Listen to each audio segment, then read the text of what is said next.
Hello guys, welcome back to my channel. আমি সবরিকা। তো দেখো, আজ কিন্তু আমি অনেক ভোরেই ঘুম থেকে উঠে পড়েছি, আর আমার বর্মশাই এখনও পড়ে পড়ে ঘুমোচ্ছে। এখন প্রায় 2:30 বাজে, আর আমার স্নান রেডি হওয়া একদম সব কিছু কমপ্লিট। আজকে আমি যাচ্ছি বড় কালী মায়ের পুজো রয়েছে ধূপগুড়িতে, সেখানে পুজো দিতে যাব। তো দেখো, ঘুম থেকে উঠে স্নান সব কিছু সারতে সারতে আমাদের প্রায় 3:30 বেজে গেছে। আর আমি, আমার শাশুড়ি মা আর পাশের বাড়ির এক দিদি আর ভাইস্তারা মিলে পুজোর মন্দিরে চলে গেলাম পুজো দেওয়ার জন্য। আসার পর দেখছি এতটাই ভিড়, আর বলার মতো না। এত ভোরবেলা এসেও এত ভিড় পাবো ভাবতে পারিনি। তো দেখো, আমরা তো আর ওই শেষ মাথায় গেলাম না লাইন দেওয়ার জন্য। এখানে আমাদের পাশের বাড়ির কাকিমারা রয়েছে, তো সেই লাইনেই ঢুকে পড়লাম, কারণ ওই লাইনে যদি দাঁড়াই আমাদের সকাল 10টা বেজে যাবে পুজো দিতে দিতে। তাই আর ওই পেছনের দিকটা আমরা গেলাম না, এদের দেখা পাওয়ার পর এখানেই ঢুকে পড়লাম।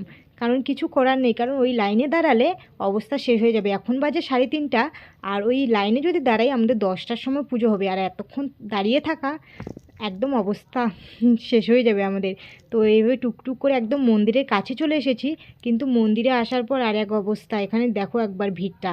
ওই আর একটা গেট রয়েছে, ওই গেট দিয়েও লোকজন ঢুকছে। ওই গেটের লোকজন, এই গেটের লোকজন, দুই গেটের লোকজন এক জায়গা হওয়ার পর ওই জায়গাটা একদম প্রচণ্ড ভিড় হয়ে গেছে। শেষমেশ অনেক কষ্ট করে ভেতরে প্রবেশ করলাম, কিন্তু পুজো দেওয়ার কোনো উপায় নেই। দেখো একবার কোথায় দাঁড়িয়ে আছি। আর সবাই তো ঠাকুরের জন্য যা নৈবেদ্য বাড়ি থেকে সাজিয়ে এনেছিল সেগুলো যে রাখবে সেই উপায়ও নেই, সবাই মাথায় ধরে দাঁড়িয়ে আছে। ভাগ্যিস আমি নিয়ে যাইনি, আমি সব কিছু প্লাস্টিকের মধ্যে নিয়ে গেছি, কারণ জানি এখানে অনেকটাই ভিড় থাকে, নৈবেদ্য দেওয়ার মতো আর সুযোগ হয়ে ওঠে না। তাই আমি এবার প্লাস্টিকে করে নিয়ে এসেছি সব কিছু। কিন্তু ঠাকুরের পায়ে যে দিব সেই আশাটাও আর নেই। তো আমি দূর থেকেই ফুল টুল সব নিয়ে গেছি, সব কিছু দূর থেকে দিলাম, কিছু করার নেই, যেহেতু কাছে যাওয়াই যাচ্ছিল না। অনেক কষ্ট করে পুজোটা দিয়ে শেষমেশ বেরিয়ে এলাম বাইরে। বাইরে আসার পর দেখো, যেহেতু ভেতরে কেউ পুজো সেইভাবে দিতে পারছে না, আর অঞ্জলি দেওয়া তো দূরের কথা, এতটাই ভিড়।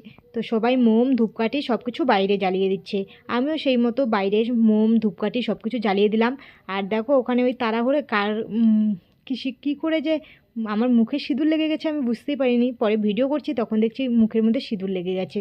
জানি না এটা কারো মুখের থেকে লেগেছে না আমার হাতের থেকে লেগেছে, কিন্তু আমার হাতে তো কোনো সিঁদুর ছিল না।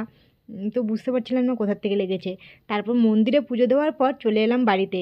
প্রায় সকাল হয়ে গেছিলো আস্তে আস্তে, কিন্তু আমরা এক পাশের বাড়ির দিদির বাড়িতে গেলাম।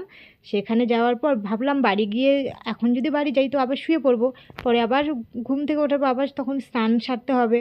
তো তার বদলে এইটুকু সময় জেগেই কাটিয়ে দিই। তো পাশের বাড়ির দিদির বাড়িতে গেলাম, আর সেখানে চা বানালো দিদি। দিদির চা বানানো পর সবাই মিলে চা আগুনের সামনে বসে খেয়ে নেওয়ার পর সকালও হয়ে গেল, আর আমরা বাড়িও চলে এলাম। পাশেই রয়েছে দিদিটার বাড়ি।